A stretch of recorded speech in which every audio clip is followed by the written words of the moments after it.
Okay, we are here with Dr. Jayendra sir today in his Long Beach home, and he's been serving the community for over 40 years. He's a medical doctor. He has done so many things. Now we're gonna go start with his background where he was born. So, Dr. Jay sir, namaskar. Namaskar. So go ahead and tell us about your background, where you were born and how your childhood. Yeah, I am from India, Bharat, and I was born in January 1937, 9th January, in a village maybe 60 miles from the city of Ahmedabad. Being my mother from the wealthy family, landlord family, so they have a big house and Haveli they call it, but also there are so many employees in the background and they all stay behind in quarters with of course cows and buffaloes and barns. In those days, there were no doctors in the villages like my place. As I told you, the doctors were at least 30 miles or more away. I'm talking 1937, India, Bharat. Anyhow, I was born in one of the barn areas. I was a healthy child. I had a good childhood at my maternal uncle's place. And then, of course, I moved to my grandma's place. Tell us about your mom and dad. Tell us about your parents. Now, my mother was youngest sister of this, my mama, and they have also other cousin uncles. They all were England returned. And because they were landlords, they have many servants, and so we had a good time in the childhood. There was no problem except there was no well, there was no running water, no running hot water, no, of course, electricity, and roads were also primitive. We'll go in block cart, maybe for 8 hours to go to railway station, and then, of course, we catch a train, and then we go back to Ahmedabad. I'm from Ahmedabad. That's why the Gandhi, father of the nation, had an ashram during those period. And my father was working in a bank. My father's name is Arvind Lal, Harilal Shah. My grandpa Harilal was a headmaster, being a MA in English in those days. So he was a school principal in a village near Valsad. And that was 1915 I'm talking. My father wanted to become doctor, but because of the sudden demise of my grandfather, and he was the only elder son with a younger sister, my boy, he has to stop education, which he was at the Gujarat College in Ahmedabad studying pre-med. Now he's working in bank, and my mother was a housewife, and I was, because of the shortage of spaces in big cities, I was in my native city called Nadiad, Nadiad, and I lived there with my grandpa, mom, and till age 7. I was smart in mathematics. Those days were different. Verbal skill and mental skill and all those things were used. Anyhow, I eventually moved to Ahmedabad when I was 8 years old in a third grade school. I was in third grade and studying, and I had a good time. Of course, that was a real crisis time for India, because you can imagine during that period of 47, 48, 46, we had an independence movement going on. We have Hindu-Muslim riots, and many times we cannot get out of the street for a month at a time because of the curfew. But those days we remember that struggle was there for all. Did you go to private school or government school? And I went to primary school in third grade, fourth, then I was at another junior school up to seventh, and then eventually I went to high school, which was 4 miles. Because those days people were walking. So I walk also 4 miles one way every day and went to high school. I was reasonably good student in the sense that I'll come in first five, but I came number two before like pre-university exam called SSC. And then, of course, being my father's desire, plus I saw my grandmother also expire when I was 8 years old in a hospital in Nadiyad. I thought about being a doctor. Also, those days, doctors usually do service to the community and people. How many brothers, sisters you have? Now, we have three brothers and one sister, Where are they? and they're all here except my one brother is in Canada. He have two children too, they are doctors. I have my other brother living here, my sister living here, saved son and daughter, they are doctors. I have two sons now, and they are doctors here. In 1980s, I went to Caribbean because my older son was going to that UCI and he wanted to become doctor too. Okay, I didn't get that far yet. When did you get married? How did you meet your wife?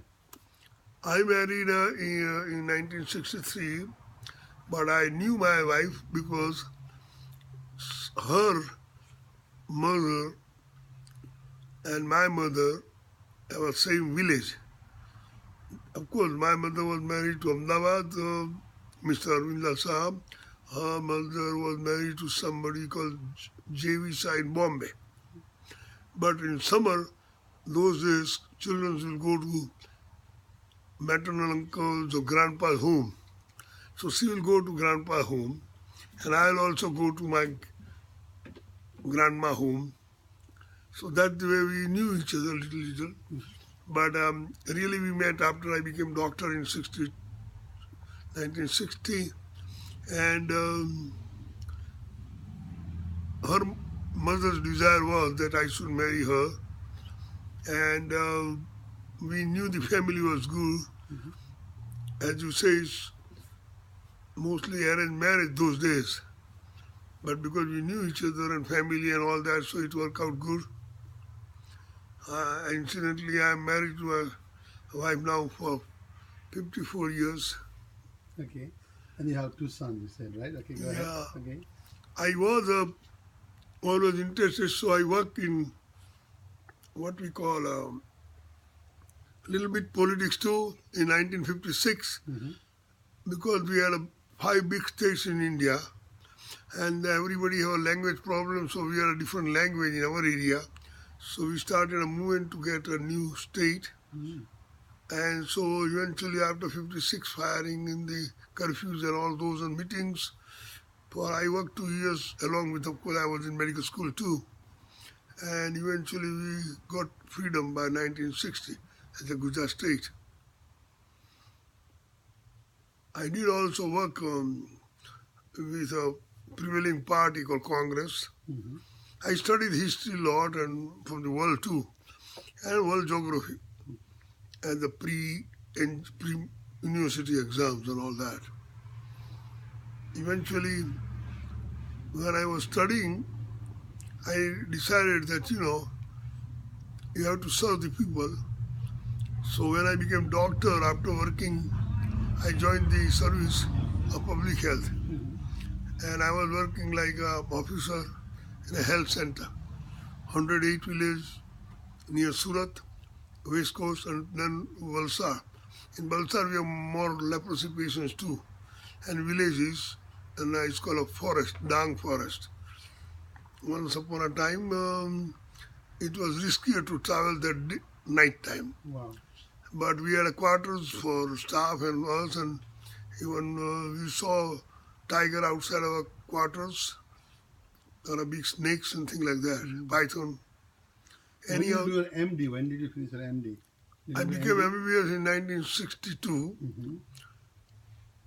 After training 1 year again for the government free, got a degree. And because we have some friends in Bombay, so I practiced in a good area in Bombay called Valkeswar for a while, 6 months roughly. But then, because of the shortage of housing and all the problems, I decided to move to countryside, and that's why I went to as a public health officer, 2 areas. During that period, I was thinking to go to England because all my maternal uncles were England returned. They studied there and came back. But I decided after studying, working for the politics of Gujarat stayed separate, and because I was also in Congress youth, I traveled whole India for 2 months Wow. and 15 days. And when I saw the poverty one side and richness, I thought about that it looks like democracy is not working. Of course, I didn't know those days that in reality democracy don't work in America too. Anyhow, I decided to go to England to study. And I did study in England. I went in September 64 by boat through Suez Canal and all that. And then, of course, after getting a job, good job, in a Hull area with apartment, I called my wife and my son. My older son was then 1 year old when they came in 64 December, In the UK. UK.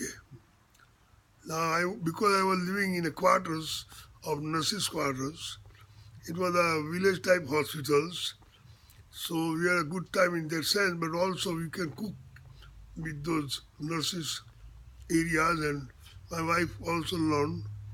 We did some things for the community there too during Christmas, decoration like color decorations as the celebrations. So the newspaper came and took the picture of that decoration, put in the press too those days. Yeah. I'm talking December 1964. So what Anyhow, happened my after that? career was going okay. I study geriatric, pediatric, internal medicine. Then I decided to go to surgery 6 months near Swansea, called currently.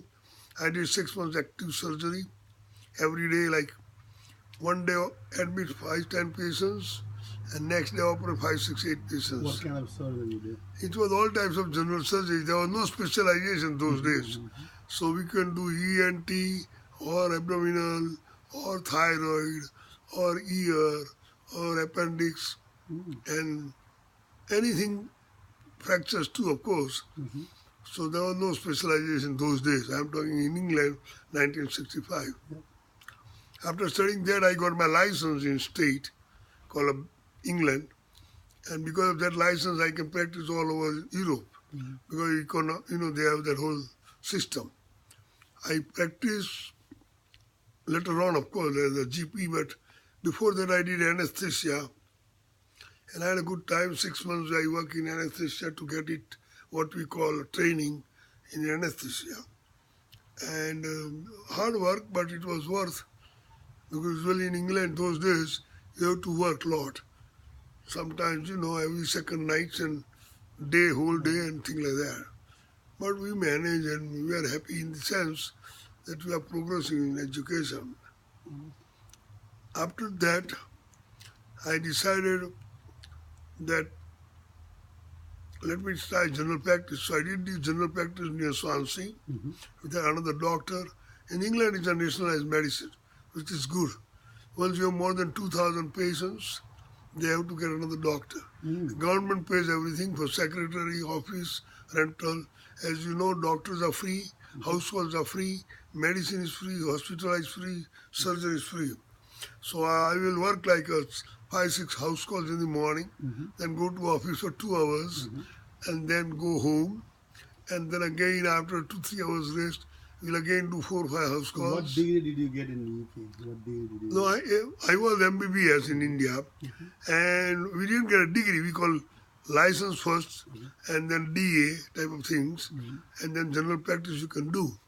I was selected for Wolverhampton, which is a good city near Birmingham, and but then I decided that it's better to continue there and try to go other places.